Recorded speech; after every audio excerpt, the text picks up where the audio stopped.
Hello yet again and welcome back to Compositing with Beyond Typicals. This is episode 10, and in this episode we're going to cover projects that are complete streets projects and compositing them with this Beyond Typicals tool. I just want to quickly go over the definition of complete streets. Via Wikipedia, it says complete streets is a transportation policy and design approach that requires streets to be planned, designed, operated, and maintained to enable safe, convenient, and comfortable travel and access for users of all ages and abilities regardless of their mode of transportation.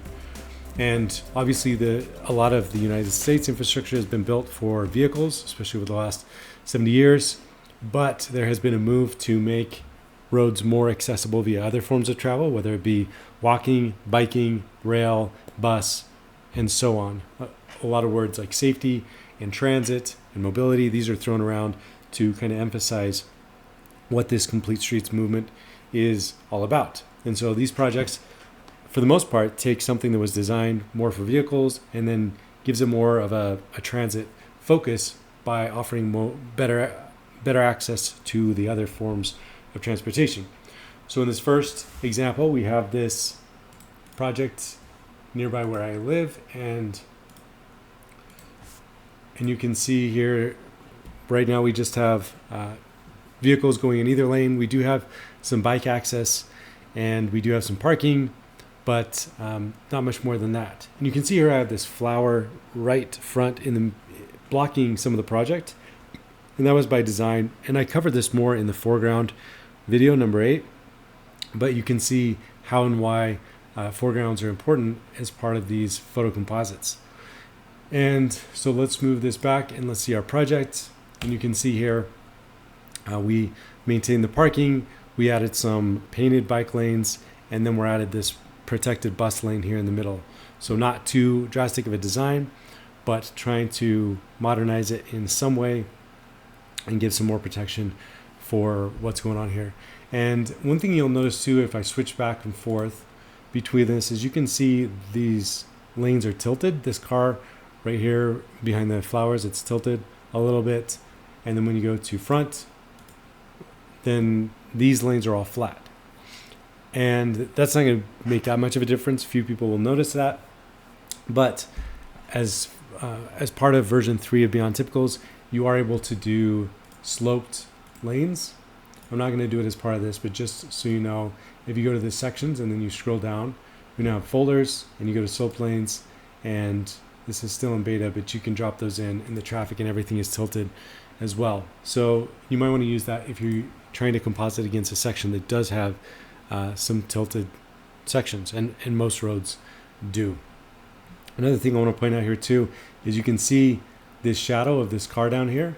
We matched it with the shadow of this vehicle, and the way we did that is you can often set assets as primary or secondary, and this is a primary asset, and then you can just change where that is by adjusting the spacing or even the longitudinal offset.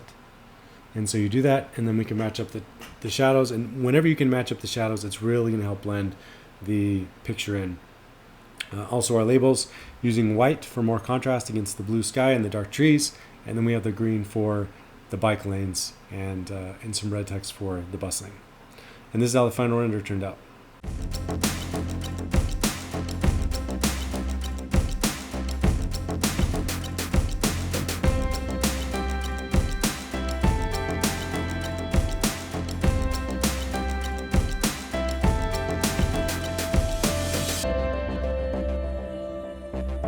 All right, in the second example, this is Market Street in the Twin Cities area.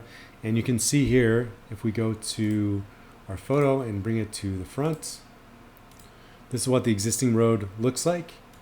We can adjust the opacity there to blend it.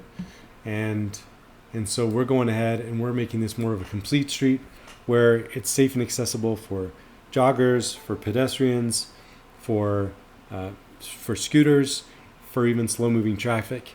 And you can see here we have some seating, which these are some assets from our asset library that you can drop in place. We also have these charging stations for these e-bikes, and those are assets that you can find in our asset library as well. And another thing you'll notice here too is there's shadow, and I'm going to switch to existing. We didn't put the shadow here just because we just use existing just to get the compositing, the camera matched up the way that it is. But you can see here how drastic it is and how much of a contrast there is when we don't have the shadows, because the picture is in shadow and the 3D geometry is not. And so in proposed, you'll zoom out, we have a great big building up above to give that shading. And you can always adjust the lighting and play with it by going to environment and going to intensity. If you want it to be darker or lighter, you can do that, and even in shaded conditions, and that way you're going to get a better match of lighting. All right, and this is how the final render turned out.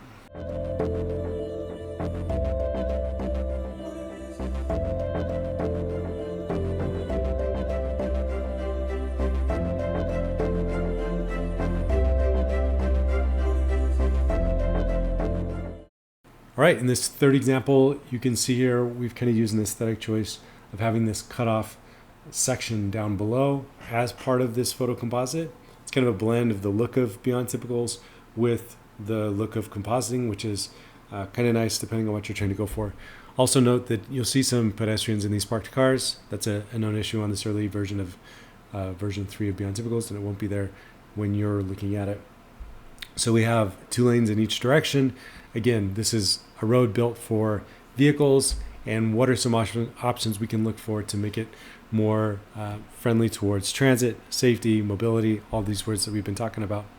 And so road diet 1, this one has some buffered lanes for the bikes in each direction. And then we have this road diet 2. This brings the bikes on the other side of the parked cars with some protective curbs. And then this one, we move the bikes all the way to a shared path on the other side of this grassy median.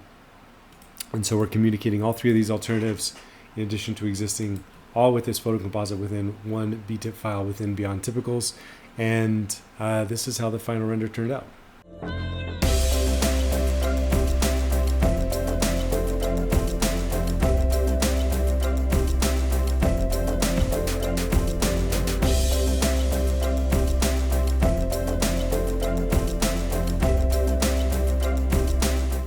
All right, in this fourth and final example, you can see here we have this road in Boston, and there isn't that much of an emphasis on walkability and safety. And so in our design, we do some of those things. I do want to note that I'm not an urban planner or transportation planner or anything like that. I do have a background in roadway design, but not a lot of this urban stuff. And so sometimes I do get help from our own Brian Schroff that does a lot of the training and tutorials for Beyond Typicals, but sometimes it's just me. And so if something's way off, you can blame me. This is what the existing area looks like. And then this is what our proposed design looks like. So we have safety over here on the left.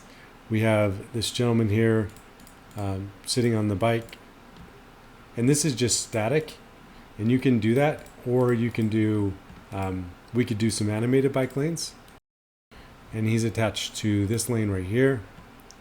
And so this is done on purpose because the focus of this render is going to be these cars coming to a stop, and that's where the render can end. And so there's no need for bikes to continually come through on this one. Let's switch our camera back to where it was. We have more walkability over here on the sidewalk. It's getting wider. These vehicle lanes are getting thinner. We got the buffer, the safety on the bike lane, and you can use stop bars to get the cars to stop like this. And that's just something that I like to do because it kind of makes it feel more natural and organic. You just have to be very mindful of that when you're rendering, because you don't want those cars coming through the camera and getting that clipping when you're doing your render. I also personally I like the aesthetic of the reflection of these auto labels on top of these cars as well. And so I love the way this one turned out. You can obviously learn some of the things from this, and then you can tweak it to your own type of project. I know sometimes we're going through these very quickly. This is overwhelming. Sometimes the camera matching, whatever it is. We are here to help you. If you're a Beyond Typicals customer, reach out. Go to beyondcad.com and click on the contact us link, and we would love to work with you and make your render look like what you're seeing here on the final render of this complete street in Boston. My name is Sam Lytle, and I will talk to you in the next one.